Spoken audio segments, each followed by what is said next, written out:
If a tree falls in the woods and no one is there to hear it, did it actually happen? Well, as you can see, we have evidence of a tree falling in the woods, but if you file a report and you don't file it correctly, no one can find it, it is really as if it never happened. Good file management is critical for your future career. Filing things improperly is equivalent to lighting money on fire. So 95% of companies state that data management is a problem for them. And just to give a sense of the scope of the problem, in 2012, only 0.5% of the world's data had been analyzed. It would take 181 million years to download all of the world's data currently. There's so much data in the world that if you don't file your stuff properly, if you don't put it in the right place, it will get lost. It'll get buried, gone, forever.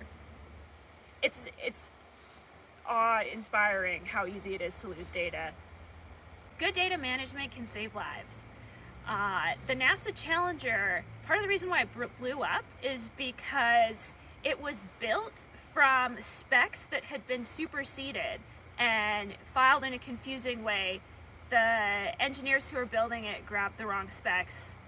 It caused people to die. File management is absolutely critical.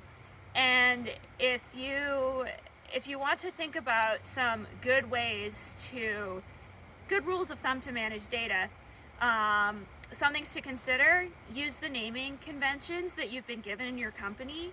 If you don't, it'll get lost, it'll get buried. Try filing things as if you're imagining you're filing it for someone 5 years from now whom you've never met. What do they need to know in order to understand what this data is and how to use it properly? And another good rule of thumb is to store it in locations where all the people who need to access it can access it. So if you're working on a group project, store it in the cloud, shareable with everyone.